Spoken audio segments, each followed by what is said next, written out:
Green by WritingPoltergeist.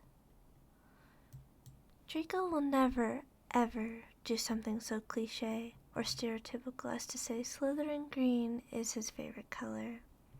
He may be the Slytherin prince, but he is not that flat in character. However, he will admit that he was not lying to Harry when he said he liked green, but he may have been understating it a little. Draco is not ashamed to say that he is indecisive enough that he has two favorite colors. That's perfectly fine, but if you have more than 3 favorite colors, that's when it becomes a problem. But Draco only had 2, so there isn't. He doesn't really say that he has 2 all that often, though considering what the second color is. Draco Malfoy may not be cliché enough to ever say Slytherin green is his favorite color, but he's cliché enough to say that green is only his favorite color because of Harry. So a perfect match here, you may say. Harry likes pink because of Draco. Draco likes pink because of Harry. Perfect indeed. Now, that needs a bit of explaining, doesn't it? Because you can probably guess why Draco loves green because of Harry, but you cannot understand fully without context. So, Draco doesn't know how long he has loved green, but he knows it has always been Harry's fault. It's his eyes. He does this thing with his eyes when he's angry or happy.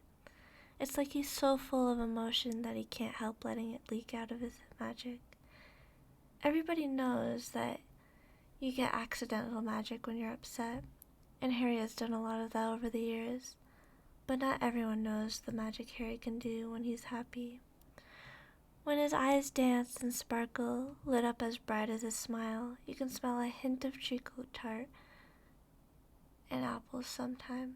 And sometimes you'll remember a song that you've never heard before, and Draco is positive that it's something Muggle, but he doesn't mind because it always lits in tune to the shimmer and shift of Harry's eyes.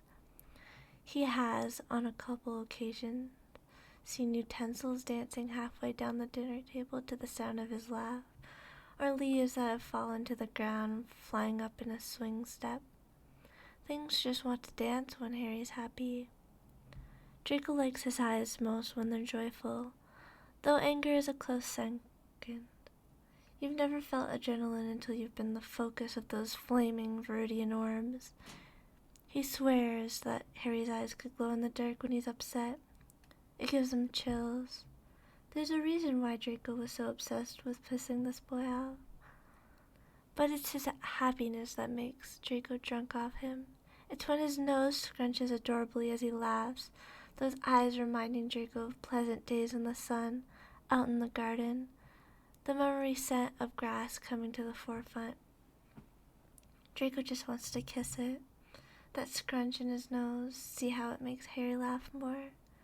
He'd pepper Harry in kisses, and he knows that Harry would love it, would laugh as he always should have, but never got the chance. He likes being the sole focus of those eyes, and he wishes it was happiness more than it has been. It's cheesy as hell, but Draco swears he could drown in the green of Harry. His favorite thing is the little flecks of gold and brown at the center of his iris that Draco notices just as he feels like he's about to tip into Harry's mind without even saying legitimens. Harry is an awful liar. Many would disagree with Draco on this, because Harry is as jaded as his eyes, but he is also as loose as the willows they embody. And as everyone close to him knows, Harry is honest to a fault, only lying when it is to protect someone. But Draco doesn't think they realize how honest the boy is, even when he's telling the truth. He is more honest than anyone else because of those eyes. It's likely he never learned how to hide how he felt. And Draco counts that spark of innocence as a blessing every day. That Harry could hold on to being able to express himself without worry of judgment.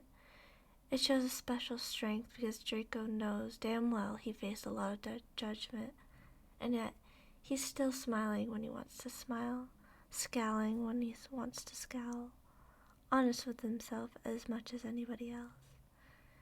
His eyes are the most honest thing about him.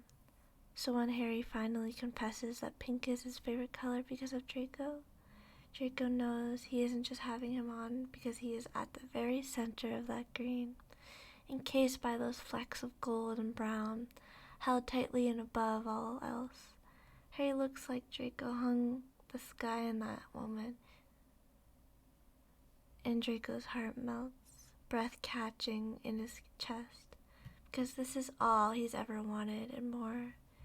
It is easy to lean into the grip Harry has on him, and even easier to finally kiss him.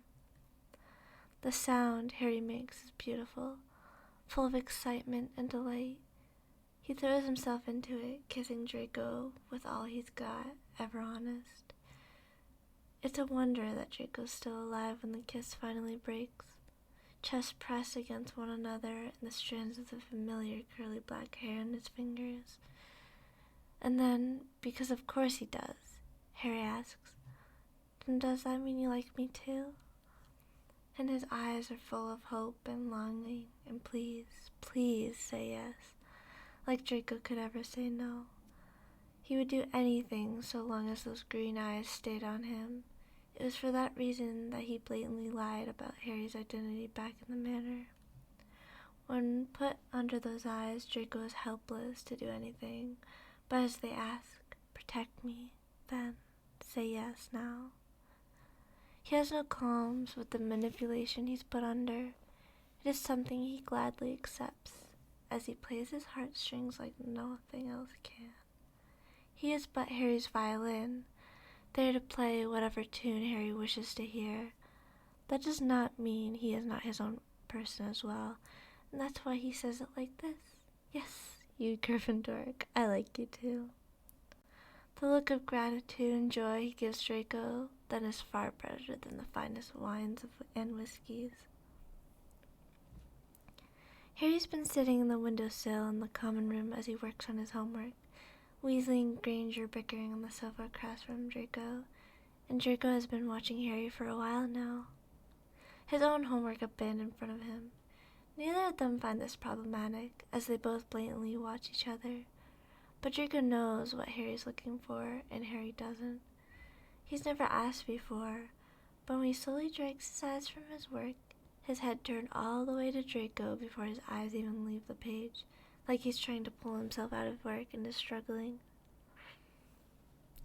Draco has a feeling that Harry will ask this time.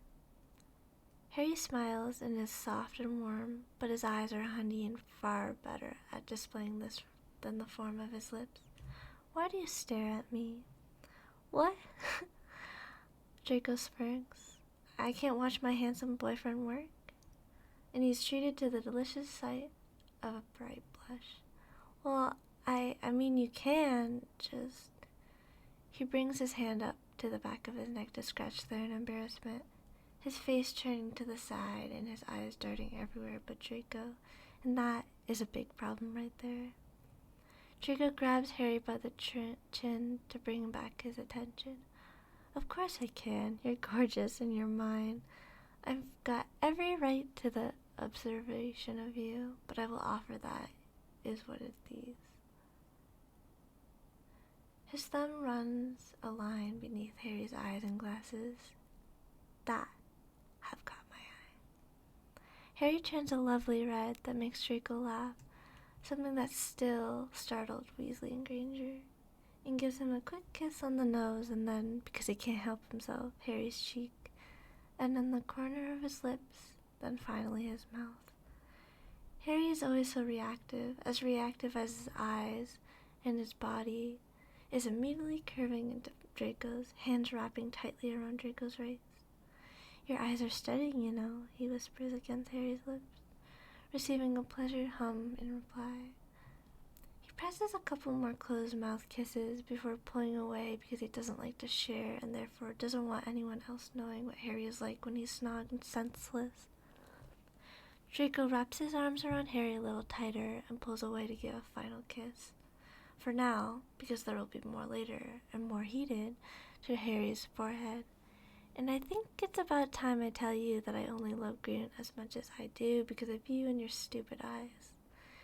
Harry is shocked only for a moment before a chuckle rumbles through his body and fills Draco with its warmth. His hand comes up to the run over Draco's back, the other cutting through Draco's hair. Harry hums, "So, I made you like green?" Draco rolls his eyes and can't keep from kissing Harry everywhere again, though he does try to resist, just as he's wanted to, and as he speaks. And just as he thought, it brings out a delighted laugh. "Yes, you lovable idiot, my idiot," he mumbles. "Your eyes are too distracting. Failed in that sodding 5th-year charms exam because of them." That startles Harry again. The very eyes Draco's been talking about open wide and awestruck, and even with this, they flicker with the emotion. Even all the way back then. Draco pulls off long enough to stare into those eyes, willing his eyes to show how truthful he is to them, and hoping it works as good as it does when Harry does it. Yes, even back then. Harry's eyes melt into green-dyed pools of chocolate, and he can practically taste the sugar on his lips. Harry leans up to snug him again, but they are interrupted by a cleared throat. Draco sighs and looks over at Weasley and Granger from his new spot in Harry's lap, only lifting an eyebrow in question. Harry stifles a snicker in Draco's collarbone, and he finds it hard to keep a smile from his lips now, the corners quirking up without his permission. Granger looks amused and Weasley disgruntled, so it was definitely him who interrupted them. Please, I am begging you to please get a room. I can't handle watching you two act like saps anymore today. My sap quota has been filled." Granger scoffs at her boyfriend and slaps his arm, but her eyes are still dancing. "Well, I like it." Weasley frowns and rubs at his arm. It probably still smarted quite a bit if she hit him with any amount of the strength she'd had as a child and punched him. Draco doesn't want to feel empathy for Weasley, but it's hard not to, and he brings that absent hand to his nose. Draco feels Harry hide his face again to snicker, and he looks down at the boy with a small smile and raised eyebrow. "Yeah, well, so does everyone else watching, but I don't, and I'd ask that they go find a room." When Draco looks around the common room, Weasley is indeed correct that most everyone is watching him and Harry. Draco rolls his eyes and pulls Harry to his feet. They can have the snug session a bit sooner. "Watch our stuff?"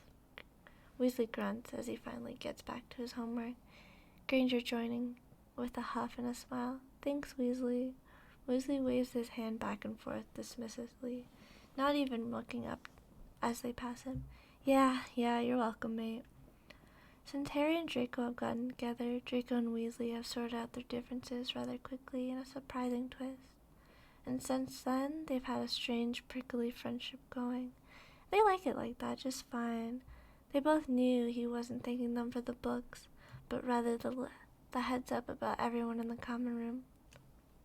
The redhead has appointed himself as the intervener for them when they get sucked into their own little world. It's been ever so helpful. Draco doesn't want to share such close moments outside their little group. What can he say? He's possessive. Harry snickers as they're going into the dorms.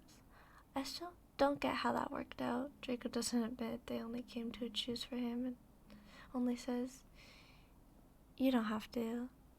They don't reach one of the rooms because Harry pulls him into another window alcove. Draco's become fond of them from how many of his memories being with Harry takes place in them. "No," he mutters, arms coming up around Draco's neck, "but I'm grateful. Thanks for getting along with him." "Anything for you," he whispers in response before kissing Harry soundly, and Harry gives his entire self into it, just like he did the first time, just like he'll do every time. Draco moans at the thought. When they separate minutes later, gasping and panting, Draco looks into wonder-filled Viridian eyes and thinks that maybe green will overtake turquoise for the space in his heart-marked favorite. Maybe it already has.